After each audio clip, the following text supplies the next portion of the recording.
Hey guys, Karenology here. The drama in this one is beyond anything you've seen before. Brace yourself.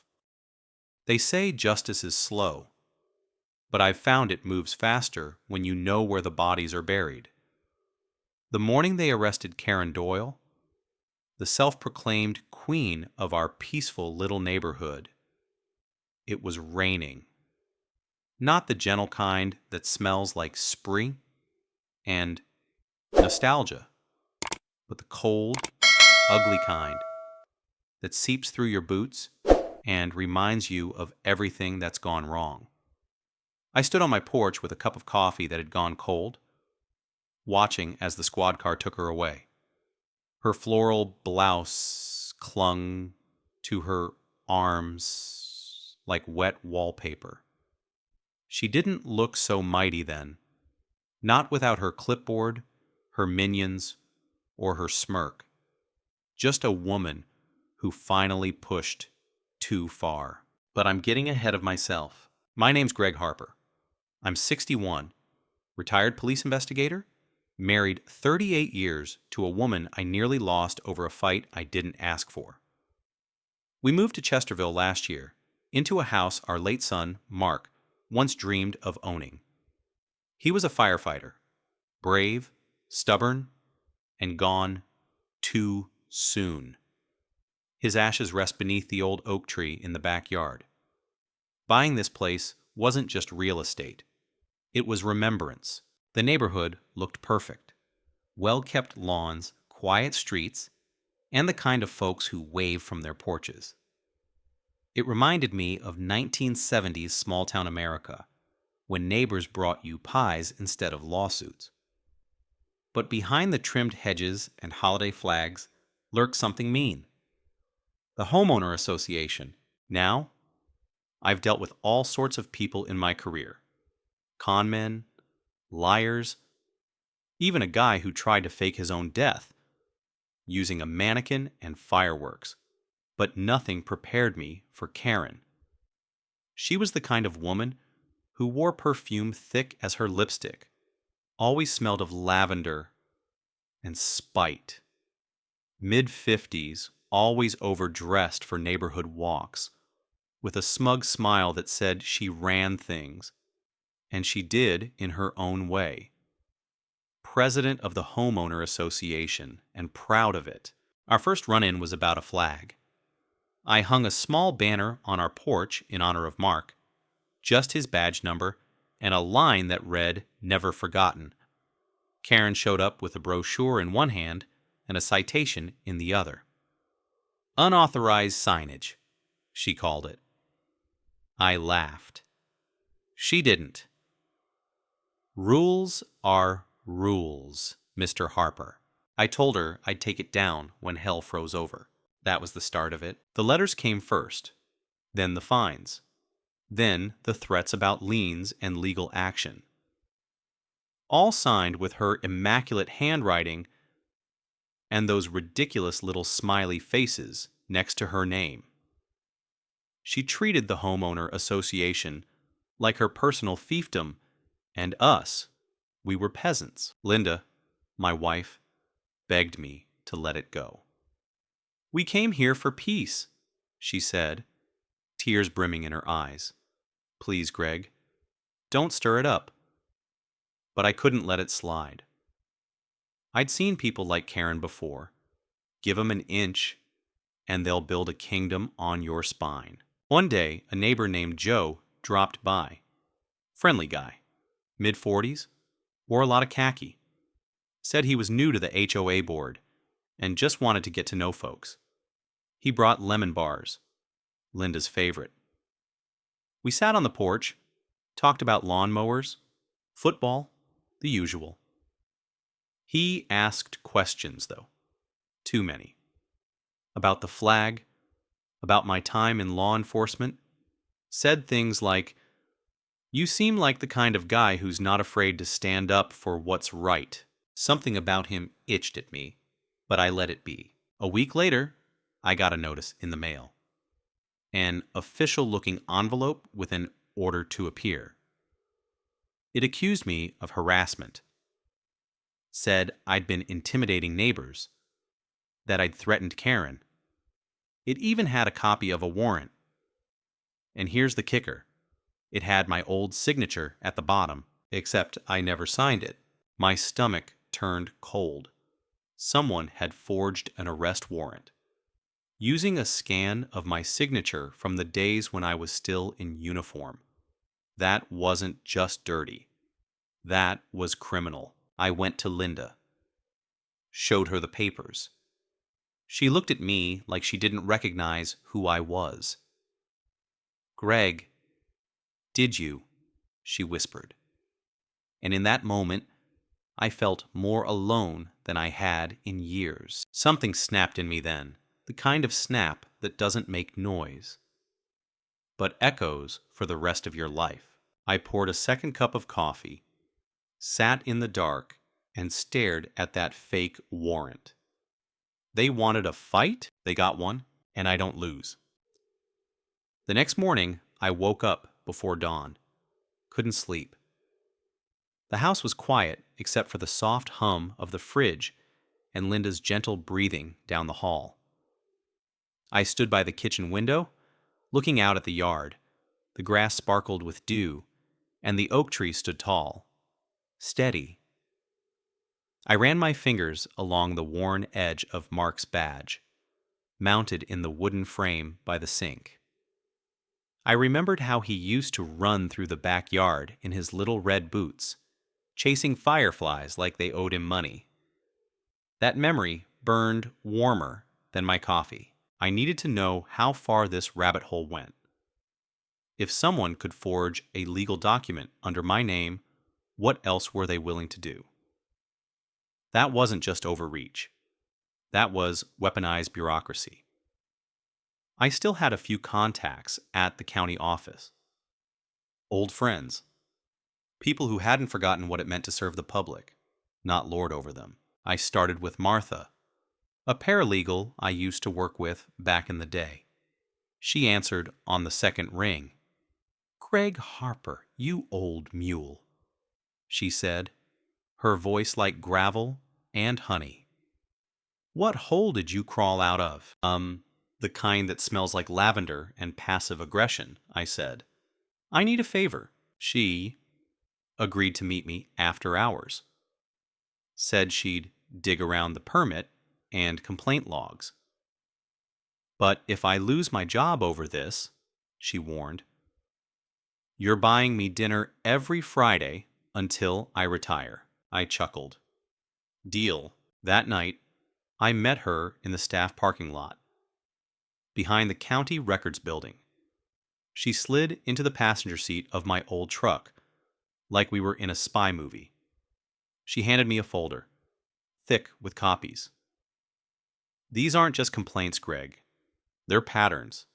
Same handwriting, same phrasing. Half of them were never reviewed or approved by the board. It's like Karen's running a shadow HOA. Turns out she was. The actual board hadn't met in months. Karen had been using outdated proxies and manipulating records. Worse, she'd been issuing citations on behalf of committee members who had either resigned or moved away. In one case, she filed a noise complaint under the name of a man who'd been dead for 2 years. I felt sick. This wasn't just a petty tyrant with too much time and a clipboard. This was coordinated fraud. Back at home, Linda was setting the table for dinner. She had that tired look around her eyes, the one that shows up when you've been trying to hold something broken, together with prayer and casserole. "Did you find anything?" she asked. I nodded. "Yeah, too much." She hesitated. "Greg, I talked to Karen today." I blinked. "You what?" She called me. Said she was worried about you. Said you've been unstable. I didn't believe her, but then she sent me that order. I didn't know what to think. I stared at her. Not angry, just hollow. "So you went behind my back She made it sound like you were in trouble. Real trouble? I am, I said, but not the kind she's selling. Linda looked down at her hands. I just want peace. Then you married the wrong man. I left the table without touching my food. The next day, I decided to play dumb. I attended the next Homeowner Association meeting, held in Karen's garage. She'd set it up like a town hall. Folding chairs, a coffee station, a podium that looked like it had been stolen from a church. There were about 10 neighbors there. Some I recognized, some I didn't. Karen stood at the front, smiling like a pageant queen. Welcome, everyone. Thank you for being involved in keeping our community beautiful and orderly. She caught my eye. Her smile didn't falter, but something flickered behind it. Like a snake sizing up a mongoose, she opened with updates about lawn regulations, recycling schedules, and something about mailbox height standards. Then she dropped the hammer. I regret to inform you that a recent disturbance involving one of our residents has forced us to take certain precautions. Threatening behavior, verbal aggression, intimidation tactics. My neighbors shifted in their seats. Some glanced at me. Others stared at the floor. Karen continued. The board has issued a behavioral notice and reserves the right to pursue further action if the issue escalates. There was no board, just her. I stood up slowly. Question. Who exactly approved this notice? She blinked. The board. And who's on that board? She paused. I can provide a list after the meeting. Please do, I said, and sat down. That night, Joe showed up again. No lemon bars this time, just a nervous smile. Hey, Greg, got a minute? Make it count. He stepped onto the porch. Listen, I didn't know they'd go this far. I thought Karen just wanted to keep things organized. But now, she's asking me to record conversations. Yours. Others. It's starting to feel wrong. I crossed my arms. Why are you telling me this? Because I think you're the only one who can stop her. And because I found something big. He reached into his pocket and pulled out a flash drive. You're going to want to hear this. I didn't sleep that night either. I held that flash drive in my hand like it was made of dynamite. Felt heavier than it should have. Like it carried the weight of every lie Karen Doyle had spun. I didn't plug it in right away. Spent the next morning in the garage, puttering around like I was fixing the lawnmower. Truth was, I needed time to breathe, to think. I've seen how truth can hurt a man, tear a marriage down, ruin friendships, split communities. But sometimes the damage is already done, and the truth's just the scalpel to cut the rot out. By noon, I finally sat down at my desk and opened the files. Joe hadn't been bluffing. Dozens of audio recordings. Karen, meeting privately with board members who supposedly didn't exist. Discussions about which homeowners to fine, who to target, even who to isolate socially, so they'd be more likely to move. In one clip, she told someone, "The Harpers are sentimental. They'll break if you hit the right nerves." Another file contained a spreadsheet. Property values, projected sale prices, notes like elderly, no family, or divorced, limited income. It was a blueprint for bullying folks out of their homes. I felt my stomach twist. I sent copies to Martha. She called back in less than 20 minutes. Greg, this is bad. Real bad. I'm forwarding this to a prosecutor I trust. Quietly. You sit tight. But I wasn't much for sitting. That evening, I walked the neighborhood. Not to patrol, not to intimidate, just to see. Some houses looked lived in, others faded. Paint peeling, blinds always closed, yards untouched. Folks were withdrawing. You could feel the tension in the air, like before a summer storm. I stopped by to see Tim. Vietnam vet, lived 2 houses down. Always wore the same denim jacket with his unit patch. He didn't say much, but he offered me a seat and a glass of bourbon. That was Tim's way of talking.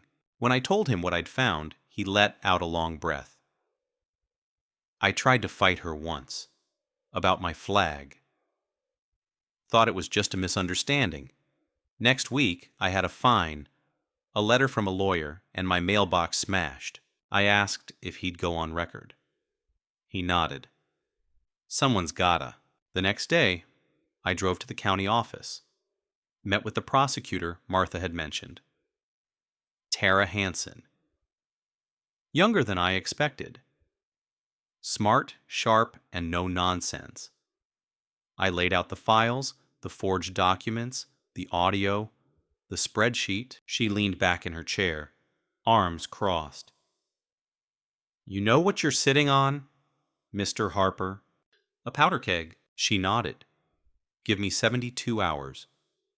I need to build a case that'll stick. Meanwhile, don't confront her directly. No threats. No hero moves. I agreed. At least I meant to. That night, Linda came into the living room holding her phone like it was radioactive. Greg, Karen sent me a message. I took the phone. It was a video. Karen sat at her kitchen table, dressed like she was hosting a bake sale. Her tone was syrupy sweet. Linda, I know things have been stressful.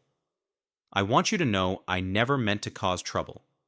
But your husband, he's not well. I have documents, witnesses. If this escalates, I'll have no choice but to go public. And I'd hate for anyone to think poorly of such a lovely woman as yourself. I clenched my jaw so hard I heard something pop. Linda sat down slowly. She's coming after me now, so I put the phone down, stared at the ceiling. No. She's trying to break me. I didn't sleep that night either.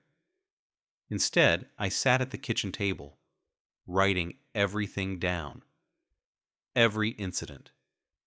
Every lie. Every person she'd hurt. I started calling neighbors.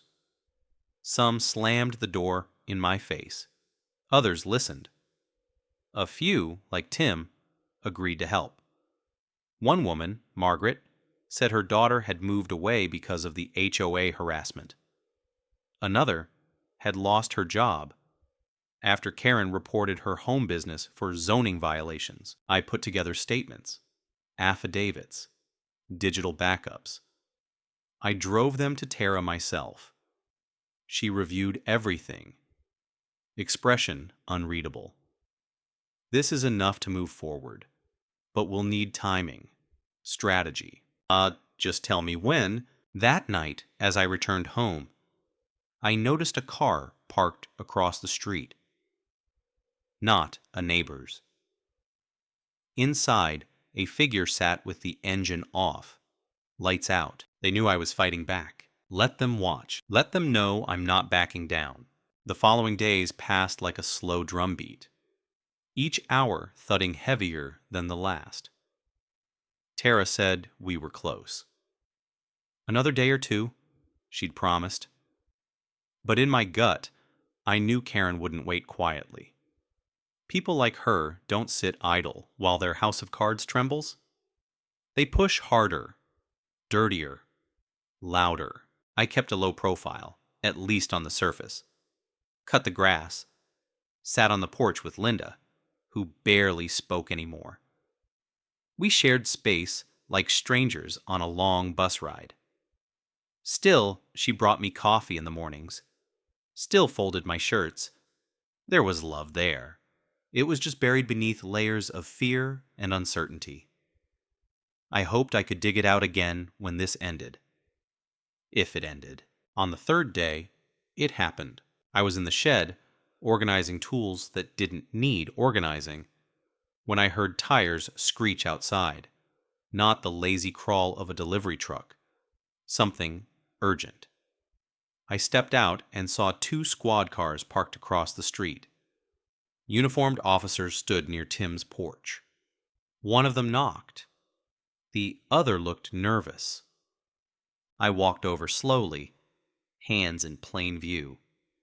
"What's going on?" The younger officer turned. I recognized him. Officer Riley. Fresh out of the academy. Used to bag groceries at the corner store. He flinched when he saw me. "Mr. Harper, there's been a report." Tim opened his door. "You boys lost?" Riley looked back and forth between us. "We received an anonymous tip. Said there were illegal firearms on the premises. Possibly stolen." Tim scoffed. "Only thing illegal in this house is my cholesterol." "So," I stepped in. "And the warrant?" The other officer hesitated. "It's pending." "Then I suggest you leave until it isn't." They exchanged looks, then walked back to their cars, clearly rattled. I watched them drive off, then looked at Tim.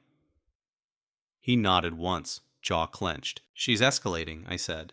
He spat on the lawn. "Let her."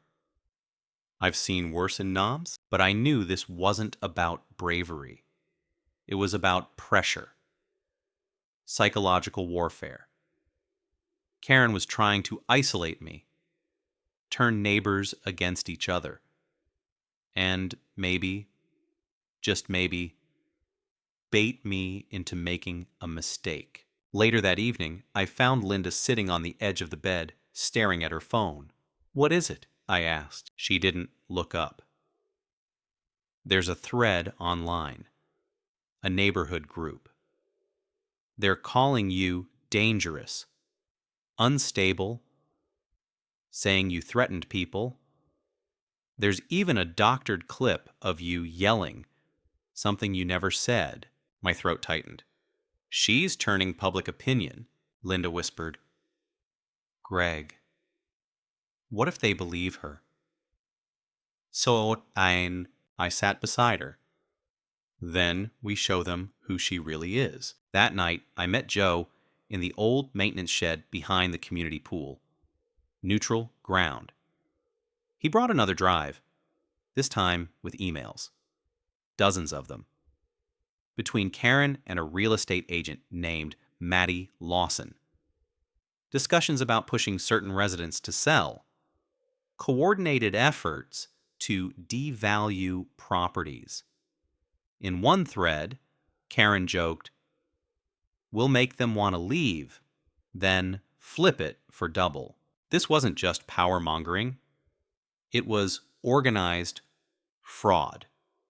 Exploitation. I called Tara and told her everything. She didn't sound surprised. Just resolute. "We've got enough. Time to act." The plan came together fast. A public homeowner association meeting was scheduled for Friday night. Karen planned it herself, probably expecting to flex authority, paint me as a threat, and have the neighborhood eat out of her hand. But she didn't know we'd flip some of her closest allies, or that Tara had secured the warrants. That day, I wore my best shirt. The one Linda ironed the night before, without saying a word. I kissed her on the forehead. "No matter how this ends, I'm glad we came here." She nodded, eyes glassy. "Come back home, Greg." "I will." The meeting was held in the community rec hall. Rows of folding chairs, a makeshift podium, and cookies in plastic wrap on a table. The room buzzed with quiet tension. I took a seat in the back. Tim sat beside me. Joe hovered near the exit. Tara waited outside with 2 officers and a federal agent in plainclothes. Karen stood at the podium, beaming like a hostess. Thank you all for coming. I know there have been challenges lately, but we are a strong community. And strong communities need order. She went on about unity, standards, and the importance of healthy leadership. Then she turned her eyes toward me. Unfortunately, certain individuals have disrupted that peace. I've done everything in my power to de-escalate, but now we must take action. She pulled out a folder. This contains a petition for removal to protect our neighborhood. I stood. Before you do that, I said, maybe you'd like to explain these. I held up a stack of printouts, emails, transcripts, copies of altered citations. Gasps echoed around the room. Karen blinked. This is nonsense. Manufactured. Tara stepped inside. Then you won't mind answering a few questions. Under oath. Karen paled. Who are you? County prosecutor. Tara flashed her badge. And you're under investigation for fraud, harassment, and misuse of authority. Gasps turned to murmurs. Chairs scraped. Some people stood. Karen's composure cracked like cheap porcelain. You can't do this. This is my... This isn't your kingdom, I said. It's our home. The agent approached with handcuffs. Karen stumbled back. I have rights. And now, Tara said calmly, you'll exercise them in court. The meeting erupted, but I just stood there, still as stone. It wasn't over. Not yet. The crowd poured out of the rec hall like a shaken beehive. Half in shock, half in angry disbelief. Some clutched their phones, already typing furious messages. Others whispered, casting glances at me like I'd grown horns. But a few, just a few, nodded silently. That was enough. Karen didn't go easily. She protested all the way to the cruiser, tossing threats like rice at a wedding. You'll regret this. I know people. This is harassment. The usual. But the handcuffs clicked and the door shut, and just like that, her reign ended with a thud and a siren. Still, I didn't celebrate. Not yet, Tara warned me. She's not the only one. You cut off the head, but the body can twitch for a while. There's more rot here, Greg.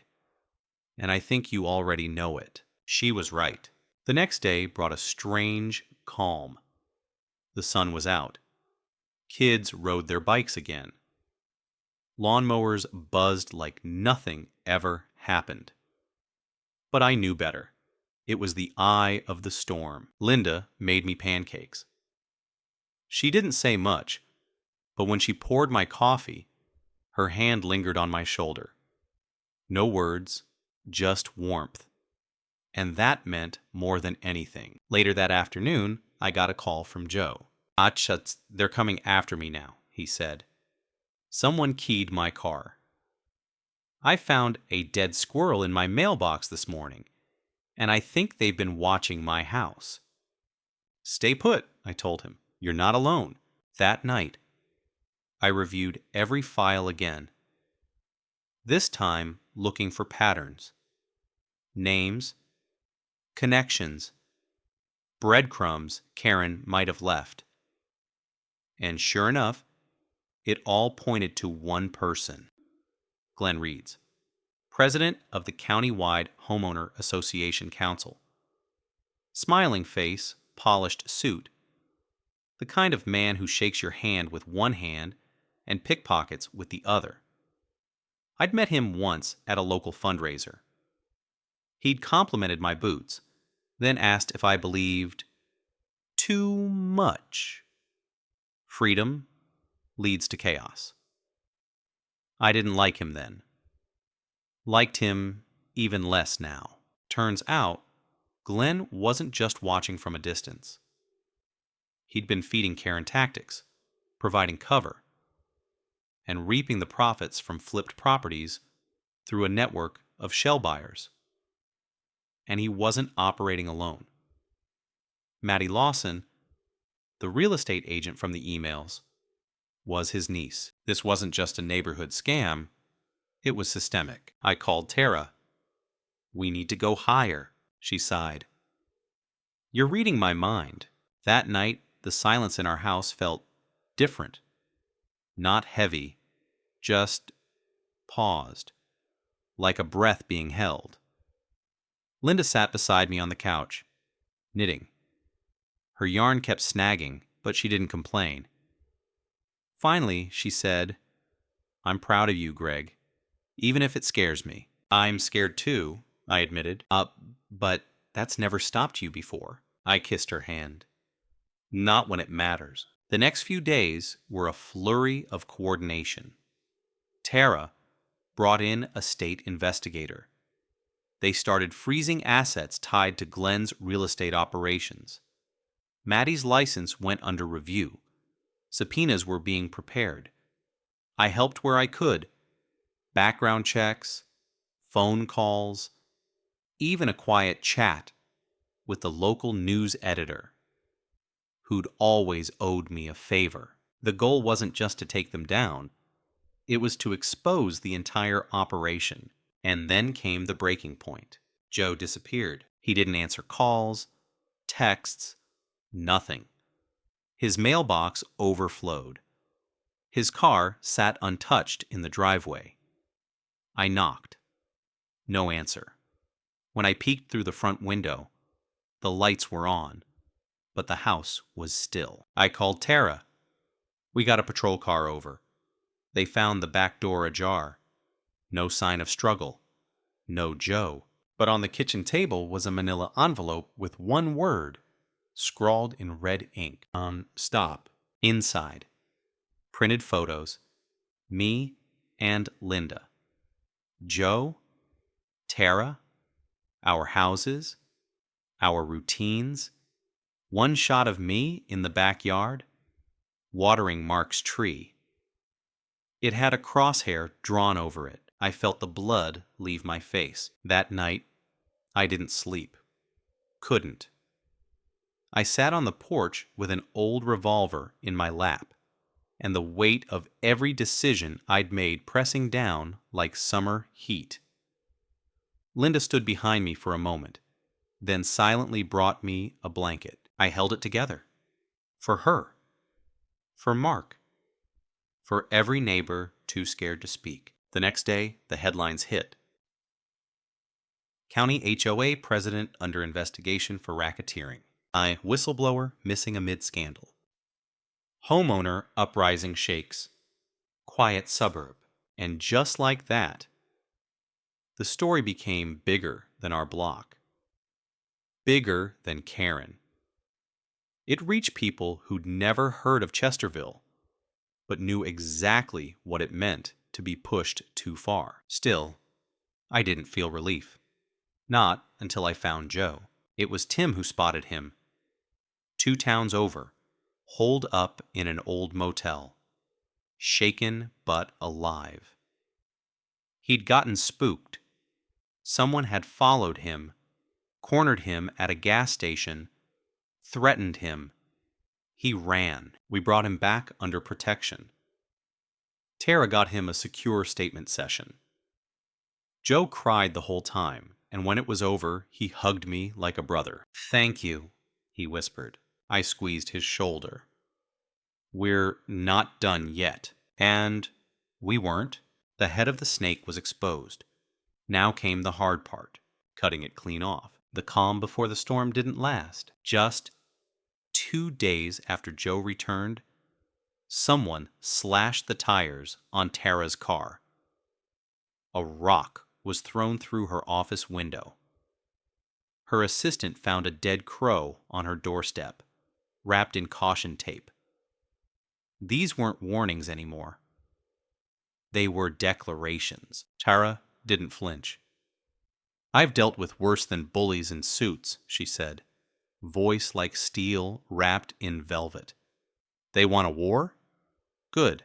I came prepared. The investigation shifted into high gear. Subpoenas turned into arrests. Maddie Lawson was picked up at a real estate showing, still holding a brochure and a fake smile. Financial records revealed shell companies connected to Glenn Reeds that stretched across 3 counties. Laundered money, predatory sales, fraud. But Glenn? He was slippery. He'd been tipped off, probably by someone inside City Hall. Disappeared before the first warrant hit his desk. Word was he'd fled to his lake house near Maple Ridge. Private, gated, guarded by loyalty and fear. That's where Tara said the final push would happen. Greg, she said, pulling me aside in her office, you've done more than anyone should have to. You don't have to be there. I looked her in the eyes. If I don't see it through, everything we did loses its weight. She nodded. Then, suit up. So, Tim insisted on coming. You need someone who's not afraid to get his hands dirty, he said, holding up a battered duffel bag. I didn't ask what was in it. We left at dawn. Fog hung low over the hills like an old secret. The drive to Maple Ridge was quiet. Tim rode shotgun, chewing a toothpick, eyes fixed on the horizon. Linda had hugged me that morning without saying a word, just held me longer than usual. I left her a note on the counter, folded next to the photo of Mark in his uniform. At the lake house, state agents swarmed. Unmarked SUVs, tactical vests, radios chirping. I stayed back at first, watching. Glenn had barricaded himself inside. They gave him every chance to walk out. He refused. Tara approached me. Want to say something? I nodded. She handed me a megaphone. I stepped forward. Glenn, I said, I know you're scared. You should be. You lied. You stole. You ruined lives for profit. But it's over. The badge won't save you. The people you paid are already talking. Come out and face what you built. For a moment, nothing. Then a voice, amplified by his own intercom system. You think this changes anything, Harper? This town doesn't want justice. It wants order. I gave them that. You gave them chaos. I shook my head. No, you gave them fear. I'm giving them back their voice. After 2 hours, Glenn emerged. Hands raised, flanked by 2 lawyers who looked like they'd just walked out of a country club brunch. His hair was perfect. His smile? Gone. Tara slapped cuffs on him herself. The fallout came fast. News trucks rolled into Chesterville like a second migration. Headlines blared. County HOA president arrested in corruption probe. Community hero exposes suburban crime network. I hated that last one. I wasn't a hero. Just a man who didn't sit down when he was told to. The neighborhood changed overnight. People started talking again. Doors that had been shut for months swung open. Neighbors held cookouts, shared food. The tree in our backyard bloomed early that spring. Linda and I sat on the porch every evening. No more shadows across the lawn. Tim finally painted his porch. Said it was time. Joe moved out. Said he needed a fresh start somewhere quiet. But before he left, he handed me a small wooden box. Mark this one closed, he said. Inside was the flash drive that started it all. Maddie took a plea deal. Flipped on Glenn. He's facing a decade. maybe more. Karen? She's awaiting trial, still claims she was misled. Some folks still believe her. That's fine. Truth doesn't need everyone to clap. It just needs to stand. One morning, Tara came by with a folder. Thought you'd want the final report. I skimmed through. Case numbers, statements, closure. She paused at the door. You ever think about running for local office? I laughed. Linda would kill me. She smiled. Well, if you change your mind, this town listens when you talk. That night, I stood by the tree in the yard. The wind stirred its branches like fingers through old hair. I looked up at the stars and said quietly, We did it, son. And for the first time in a long while, I slept through the night. But I wasn't naive. People like Glenn don't act alone.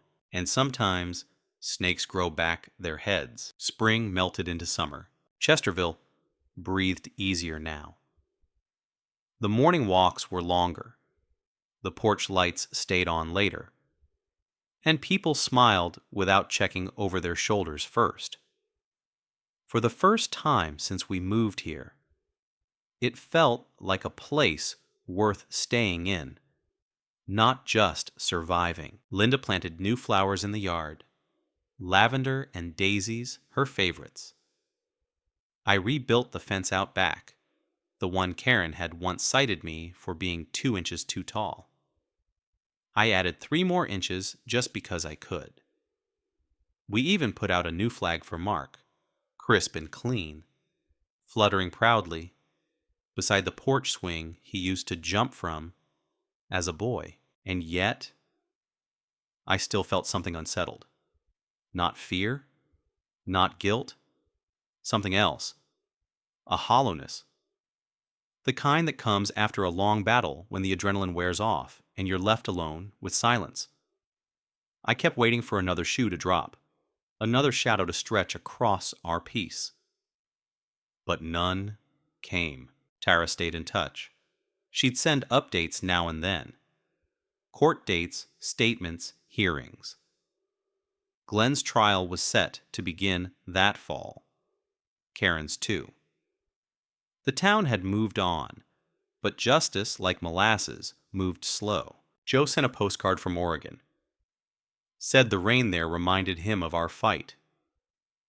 Cleansing, but loud. Tim and I started walking every Thursday morning, rain or shine. He talked more now. Said his knees ached less, though I suspected that was just pride talking. One morning, he handed me a small envelope. Inside was an old photo of his unit in Vietnam, folded with care. Figured you'd understand what it means to survive and not be bitter. I thanked him the only way that felt right, by saying nothing and squeezing his shoulder. But the real surprise came in August. I was sitting on the porch, glass of lemonade in hand, when a car pulled up. Black sedan, government plates, a woman stepped out. Blazer, heels, sharp eyes. Mr. Harper? She asked. I'm with the Department of Housing and Urban Development. We've been reviewing your case. What you uncovered, it's not isolated. We believe this network stretches across the state, possibly farther. I nodded slowly. So, what happens now? She smiled, the kind that didn't reach her eyes. That depends. We're building a task force. People with real-world experience. People like you. I laughed. Ma'am, I'm retired. She didn't blink. You're exactly the kind of man who doesn't retire when it matters. I didn't say yes, but I didn't say no either. After she left, I sat on the porch until the sun dipped below the hills. Linda brought out 2 slices of pie and sat beside me. You thinking about it? She asked. Maybe. She nodded. Well, just don't get arrested. I chuckled. No promises. That night, we danced in the kitchen, no music, just the hum of the refrigerator and the rhythm of old hearts still beating in time. And that's the thing, isn't it? The world doesn't stop being broken.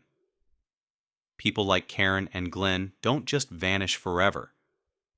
But every now and then, someone says no. Someone digs in. And when they do, the darkness steps back. If only for a while. I'm no hero. I've buried friends, lost a son, made my share of mistakes. But I've learned this much. When someone tries to take your home, your peace, your name, you don't give it up. You stand, even if your knees ache. Even if your hands shake, you stand. Because justice, real justice, doesn't come from titles or rules or fear. It comes from people who refuse to sit down. And I'm still standing.